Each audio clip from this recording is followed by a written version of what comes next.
नमस्कार, स्वागत है आपका आर्या न्यूज में। मैं हूं आपके साथ सुमन पाल। पश्चिम बंगाल के जलपाईगुड़ी में ही गुरुवार को बड़ा रेल हादसा हो गया।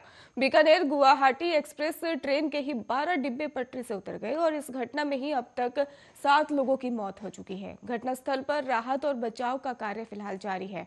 आपको बता दें कि एनडीआरएफ के साथ साथ ही बीएसएफ की भी रेस्क्यू ऑपरेशन अभी जुटी हुई है टीम पूरी तरह से। और इसके साथ ही आपको ये भी बता दें कि प्रधानमंत्री नरेंद्र मोदी ने पश्चिम बंगाल के सीएम ममता बनर्जी और रेल मंत्री से हादसे की पूरी जानकारी ली है।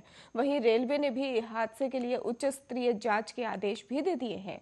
रेलवे सेफ्टी कमिश्नर घटना की जांच करेंगे। रेल मंत्री अश्वनी वैष्णव ने भी हादसे पर मुआवजे का ऐलान किया है। मृतकों के परिजनों को 5-5 लाख रुपए और गंभीर रूप से घायलों को 1-1 लाख रुपए और दूसरे घायलों को ही 25-25 हजार की आर्थिक मदद की घोषणा की गई है। और इस हादसे में ही कुल 12 डिब्बे पटरी से उतर गए हैं।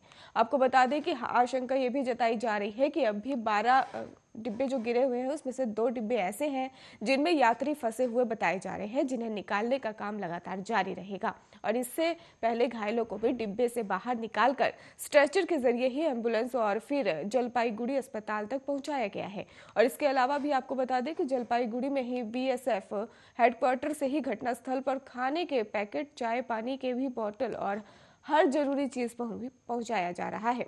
और जो यात्री पूरी तरह से सुरक्षित थे उन्हें बीती रात ही स्पेशल ट्रेन से गुवाहाटी के लिए भी रवाना कर दिया गया।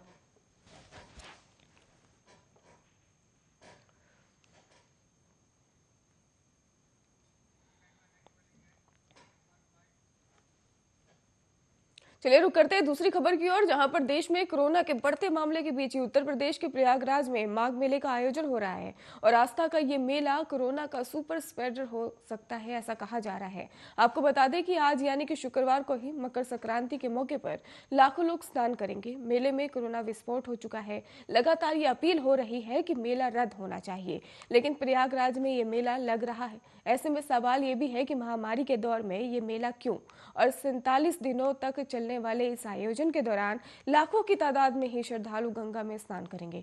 लाखों की भीड़ के हिसाब से ही तैयारियां भी बड़ी हो गई हैं, लेकिन कोरोना महामारी की तीसरी लहर के बीच हो रहे इस मेले पर सवाल खड़े हो रहे हैं। ऐसा इसलिए क्योंकि माघ मेले में ही कोरोना का वायरस एंट्री मार चुका है। और इस बीच ही माघ मेले में 18 और लोग कोरोना वायरस से संक्रमित भी पाए गए हैं। इतना ही नहीं, आपको बता दें कि अब तक कुल 70 लोग कोरोना संक्रमित हो चुके हैं। और ये आंकड़े मकर संक्रांति पर आने वाले श्रद्धालुओं की भीड़ से पहले के हैं और सिर्फ पुलिसकर्मियों और चुनिंदा लोगों की ही जांच की आंकड़े ये बताए जा रहे हैं। आपको बता दें कि आज से ही भीड़ बढ़ने के बाद अगर जांच हुई तो बड़ी संख्या में संक्रमित मरीज सामने आ सकते हैं। कोरोना बम फूटने के बाद भी माघ मेला के हालात नहीं बदले हैं। सरकार दावे तो तमाम कर रही है, लेकिन जमीनी हकीकत अलग ही नजर आ रही है। लगातार लापरवाहियां भी सामने नजर आ रही हैं। वहीं सोमवार को यानी कि 17 जनवरी से ही पौष पूर्णिमा की शुरुआत है और 1 लाख से ज्यादा संत महात्मा यहां कल्पवास करेंगे। माघ मेले को भव्य बनाने के लिए सरकार ने तैयारियां पुख्त कर ली हैं और 1.25 करोड़ का टेंडर निकालकर 2 दर्जन से ज्यादा झूले और प्रदर्शनकारियों का इंतजाम किया गया है। लेकिन कोरोना के कारण ये सभी जानकारियां चिंता को जरूर बढ़ा रही हैं। हालांकि प्रशासन की तरफ से कोविड नियमों के पालन के बड़े बड़े दावे किए जा रहे हैं और ऐसे में उम्मीद अब हाई कोर्ट पर टिकी हुई है, जहां मेला रोकने के लिए याचिका दाखिल की गई है। लेकिन हाई कोर्ट ने तुरंत सुनवाई करने से इनकार कर दिया है। अब हाई कोर्ट इस मामले को रेगुलर केस मानकर ही सुनवाई करेगा।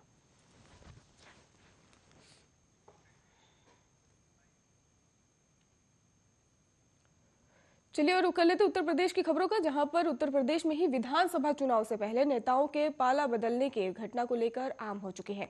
लेकिन बीजेपी ने भी बड़ी बगावत हुई है जो थमने का नाम नहीं ले रही है। आज एक साथ ही आपको बता दें कि योगी सरकार को छोड़ने वाले 3 मंत्री और बीजेपी के 6 विधायक अखिलेश यादव की समाजवादी पार्टी का दामन थामेंगे। आपको बता दें कि ये 3 दिन ही पहले यूपी बीजेपी में जिस भागड़ दौड़ से शुरुआत हुई, आज उसका नतीजा आने वाला है। और ये दावा बीजेपी के खिलाफ बगावत की अगुवाई करने वाले स्वामी प्रसाद मौर्य का है। चुनाव से ऐन पहले ही बीजेपी को एक के बाद एक झटके लगातार लगते जा रहे हैं और अब तक कुल 3 मंत्री और 11 विधायक बीजेपी छोड़ चुके हैं और इनमें से आज 9 नेता समाजवादी पार्टी में भी शामिल होंगे।